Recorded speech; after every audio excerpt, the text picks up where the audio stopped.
Bonjour et bienvenue dans En Studio jour 7. Aujourd'hui nous allons nous attaquer à un morceau légendaire. Un morceau qui 25 ans après passe toujours sur les pubs de RTL2.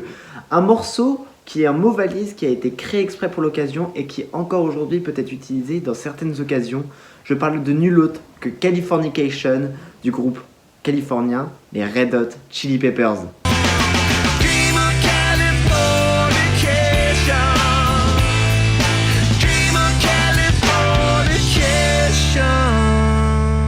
Ce morceau, écrit en 1998 par Anthony Kiedis, a un refrain plus que reconnaissable que vous avez forcément déjà entendu, voire même scandé à pleine ferveur. Et pourtant, ça fait partie du genre de morceau où on peut se dire il n'a failli jamais exister. Ou du moins, pour ce morceau-ci, il n'a failli jamais exister comme on le connaît aujourd'hui. Pour résumer l'histoire des Red Hot Chili Peppers de manière très synthétique et très rapide, ils se forment dans les années 80, ils ont une formation qui va très bien marcher en 1991 avec un album qui va exploser, le guitariste décide de partir, ils en ont un nouveau, l'album marche pas trop, et là on est en 1998 et ils vont avoir le guitariste de 1991 qui décide de revenir pour faire ce classique qu'est l'album Californication. Mais bon, avant que cet album sorte le 8 juin 1999, il va y avoir beaucoup de chemin à faire, et ça va commencer par beaucoup de refus. En 98, les Red Hot viennent de se reformer, mais ils sont tous un peu cassés chacun de leur côté. Alors ils vont devoir faire beaucoup de sessions pour pouvoir reprendre cette cohésion d'équipe, et même eux, réapprendre à jouer d'une manière différente que ce qu'ils ont fait par le passé. Mais ça, c'est une histoire que je vous raconterai sûrement une autre fois. Leur producteur jusqu'à présent, Rick Rubin, n'étant pas disponible puisqu'il travaille sur d'autres albums, ils vont devoir demander à d'autres producteurs d'essayer de réaliser cet album. Ils vont d'abord demander à Brian Eno, qui a travaillé avec Bowie et U2 entre autres, mais il leur refuse cette proposition. Ensuite, ça va être Daniel Lanois qui dit « Les gars, je suis vraiment désolé, mais je dois travailler avec U2 en ce moment, ça sera pas possible pour moi non plus. » Mais Daniel a la main sur le cœur et leur dit « Si vous voulez, vous pouvez emprunter mes studios pour vous y enregistrer. » Ce qui est très sympa de sa part quand même, on doit l'avouer. Et il y en a bien un qui a même proposé lui-même aux Red Hot de produire leur album, c'était David Bowie lui-même. Ils étaient tous d'accord, sauf qu'en fait, il y a eu un problème de temps, ils pouvaient pas trouver des moments ensemble pour le réaliser, et bah finalement, c'est totalement abandonné. Mais ça aurait été juste excellent si Bowie et les Red Hot avaient fait un projet en commun, genre... J'arrive pas à l'imaginer, mais ça aurait été fou. Les Red Hot se laissent pas décourager et décident de commencer à enregistrer leur premier truc dans les studios que Daniel leur a prêté. Ils font plein de sessions de jam, c'est comme ça qu'ils ont toujours travaillé. Il y en a qui produisent un petit peu, qui écrivent, etc. Et on voit comment ça peut les emmener jusque là. Dès le début, Anthony Kiedis, il a un texte qui claque. Californication. Il sait que ça peut marcher, mais il faut qu'il réussisse à convaincre les autres.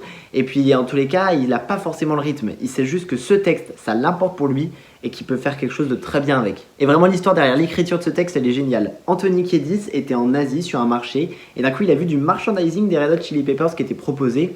Il aurait très bien pu faire « C'est mon merchandising, je vais vous faire un procès, ok?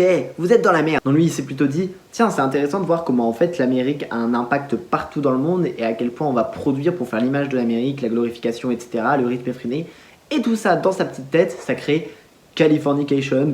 Voilà, un texte qui dénonce beaucoup, qui parle de beaucoup de choses différentes et qui est très profond et que du coup, comme j'ai pu le dire avant, ça lui importait beaucoup que ce texte paraisse sur l'album. Mais pour Chad Smith, Flea et John Frusciante, les musiciens des Red Hot Chili Peppers, c'est pas super simple de composer par-dessus. Et en fait, tout doit être l'idée par John Frusciante à la guitare, parce qu'il fallait un peu un son à la guitare pour pouvoir suivre l'univers de cette chanson. Et lui, il va en avoir du mal à composer ce son, mais du mal. Donc on a une première ébauche de ce morceau qui s'appelle Californication, mais on n'a pas du tout le refrain comme on l'entend où c'est répété plein de fois Dream of Californication. C'est juste une fois Dream of Californication qui est prononcé à chaque fin d'un refrain, et le refrain, c'est le pré-refrain d'avant, juste on rajoute à la fin Dream of Californication. Et ce morceau-là, ils l'ont joué en reggae. Je vous ai dit, ça n'avait aucun rapport avec le morceau qu'on connaît aujourd'hui. Voici un extrait.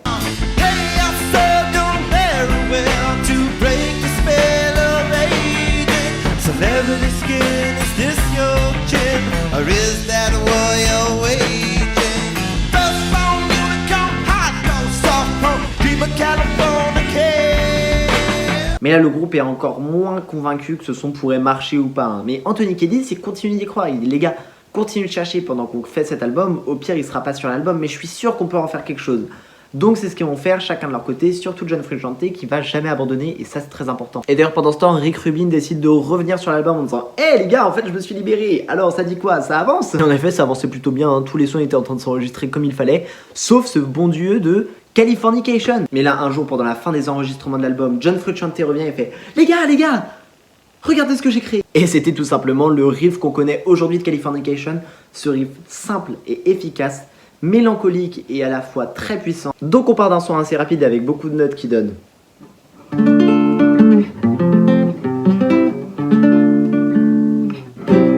Un son beaucoup plus doux et posé qui donne.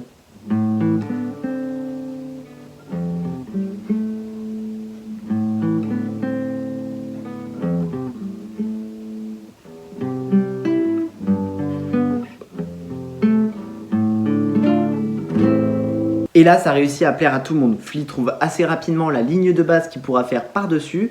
Et Chad Smith à la batterie, quant à lui, va trouver quelque chose de très sobre, mais qui arrivera à donner sa puissance sur les refrains. Et ce titre, ils ont bien fait d'y croire parce que ça va être un des sons les plus importants de leur carrière, un des sons les plus joués en concert jusqu'à aujourd'hui.